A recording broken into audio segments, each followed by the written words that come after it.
Hello, everyone. This is Mr. Informal back with the latest and greatest Mr. Informal Podcast. Yes, this is Mr. Informal. We are on podcast 194. Could you believe that? 194. Well, I can, as long as consistency matters. I know that I haven't been making them for, last couple of weeks or something like that, but here I am back with a new one. So first and foremost, I hope you are healthy. I hope you are enjoying your day or your night, wherever you are in the world.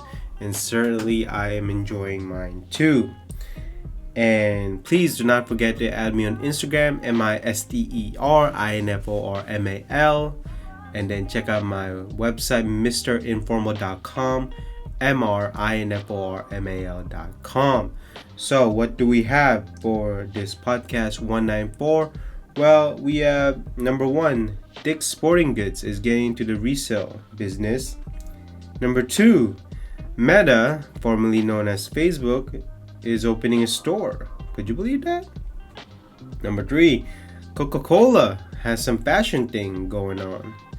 And last but not least, number 4 is people are now buying watches as an investment piece, knowing that they will not lose money instead of actually going to a savings account in the bank. And so those are the 4 topics for this Mr. Informal Podcast 194. And so let's go ahead and start the podcast. So on to topic number 1 is from retaildive.com, titled Dick's launches resale program for outdoor gear. Dick's Sporting Goods and its public lands banner are getting into used gear market. The retailer on Wednesday announced the launch of an in-store buyback program for outdoor gear, including hard and soft goods in select markets.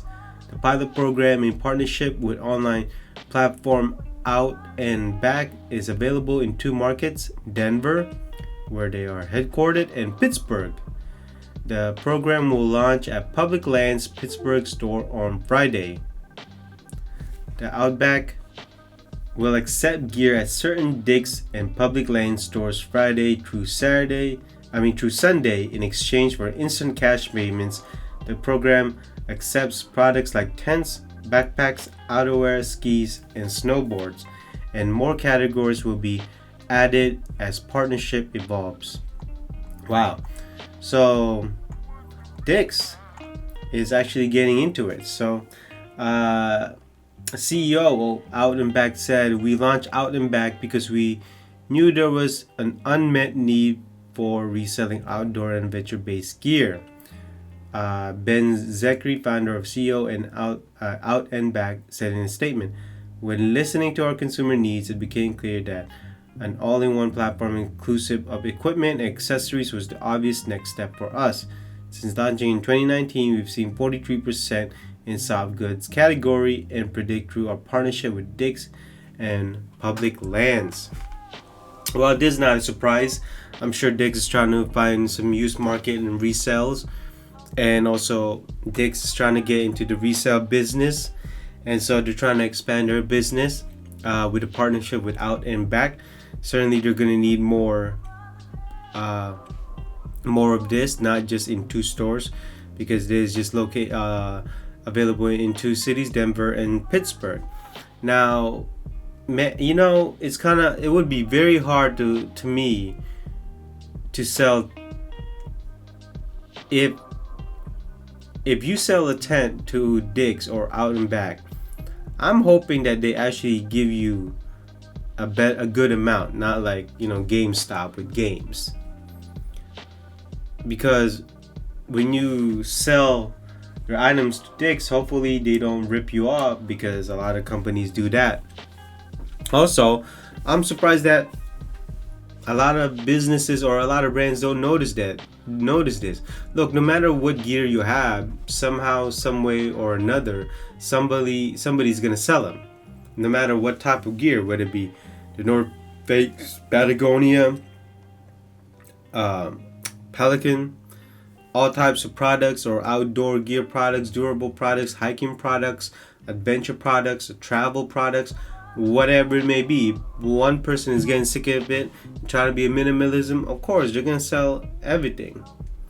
And this is so late of Dick's because I'm pretty sure a lot of companies have done this already. I'm sure REI is probably doing this. I'm pretty sure people are already selling their stuff through eBay, through Grail, whatever reseller marketplace there are. But hey, at least they're doing something. Now, I'm not sure how many people go to Dick's instead of REI. It seems like REI is better equipped of doing this because there's a lot of people that are loyal REI, but they're not loyal to Dick's. But I do know that Dick's has a great mall presence, so certainly it's much more convenient. But I do see that the outdoor resale gear market is just gonna go up. Basically, the whole resale thing is just going up. More people are just buying used stuff, I guess. On to the second topic. From retail.com, titled Meta to open its first retail store. Meta, formerly known as Facebook. So Meta is continuing to stake its claim in the yet to be defined metaverse. The company will debut its first Meta store, which will allow customers to test Portal, Ray-Ban Stories, and Quest 2 in Burlingame, California on May 9. At the 1,550 square foot store, customers are encouraged to be hands-on with VR headsets, smart glasses, and video chat products. The company is also launching a new shop tab on its website where items can be purchased. Meta, formerly known as Facebook, closed to open its storefront near its Reality Labs headquarters, where it's developing technology for the metaverse concert. Interesting. So shoppers can try out Beat Saber, Gold Plus, Real VR Fishing, or Supernatural in its Quest 2 area, where others can observe what testers are seeing in their VR device on a large LED screen. Customers can also make video calls in its retail associates with Portal, and you can try demo Ray-Ban Stories, the company's first generation smart glasses.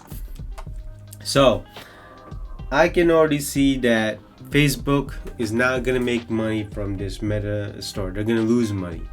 I think they're just doing this to spread awareness, also to expand, and also to expand their business to different types of markets, and also introduce consumers to this metaverse, to this thing. It's basically an introduction. Same thing with a lot of tech companies have been doing that. They've been losing money, but in the long run they'll make money as long as there is the introduction, and also more consumers are aware of this, which is, I'm fine with that, because that's how Spotify did it. That's how I'm sure Tesla is doing it, probably still. And so it's going to be interesting. Now, as for the gamers out there, I know especially with Quest, and the paragraph says, so far Gen Z's engagement with metaverse seems to be mixed. A report from Vice Media Group found that Gen Z spends twice as much socially interacting with metaverse than they do in real life. Plus, 52% of Gen Z gamers want to make money in the metaverse, and 1/3 aspire to build their careers in the space. However, a recent Piper Sandler report found that more than a quarter of teenagers have a VR device, but only 5% use it daily. And that's the point. Nobody wants to be strapped into a metaverse with something on your head and, doing some moves. People just want to sit down, have control, and play. That's how they enjoy it. And that's how I've been playing. That's how a lot of people have been playing. And I'll be honest with you, gamers are lazy. They don't want to do physical stuff. A lot of them are just not into sports. And when you're doing this metaverse, you gotta stand up, you gotta do certain moves. That's just the reality of it. But I know that this store is gonna lose money. And again, it's just a way for Meta to introduce the metaverse to the consumers. And I know a lot of brands are getting into it. Nike's getting into it. I mean, Under Armour's getting into it. I know that Twitter's gonna get into it. Instagram is gonna get into it. the list goes on and on with these metaverse. And I honestly, as of right now, I don't think the consumers are ready for it yet. On to the third topic from hypebeast.com. London welcomes Coca-Cola first ever European fashion hub. For the global franchises, the drink manufacturer is following the success from recent retail store launches in the US, where consumers have been provided with a real magic Coca-Cola experience. It consists of tasting the drink at its beverage bars, while also having access to a can customization kiosk, which allows shoppers to personalize their own can of Coca-Cola.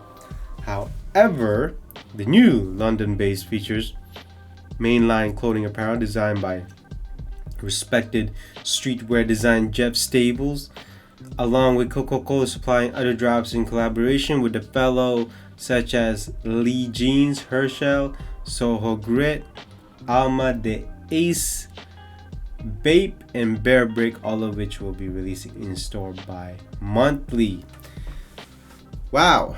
Well, don't be surprised if Pepsi get into it.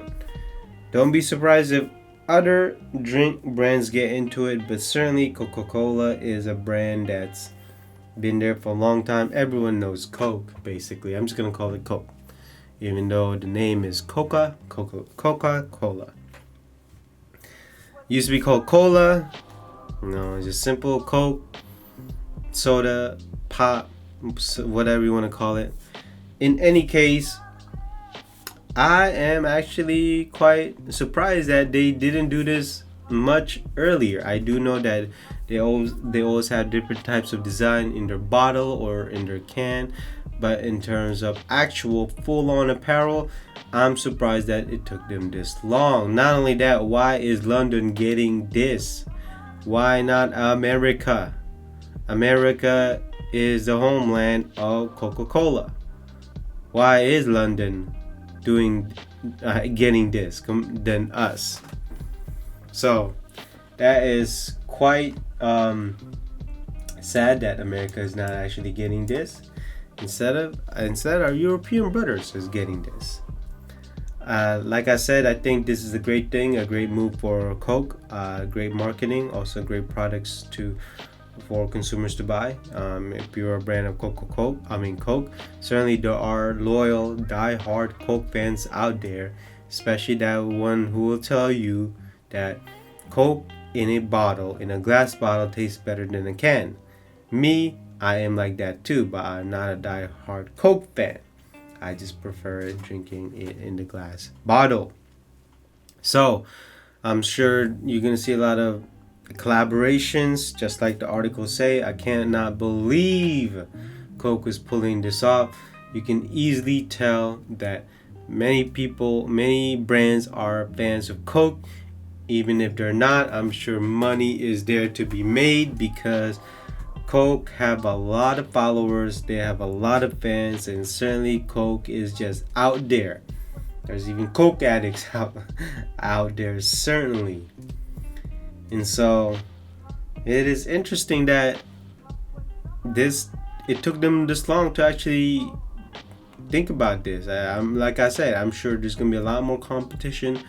Pepsi's definitely gonna get into this, especially with their red, white, and blue theme. And what about watches? I mean, why not collaborate with Rolex? I mean, they already did the Coke GMT. I mean, there's so many high-end brands that could do this. I mean, especially with the fashion houses in Paris. Why not start with Burberry, since they're already in London? So it's gonna be an interesting what Coke brings out. On to the fourth topic. There's no article about this. It's just been happening as of late. Basically, after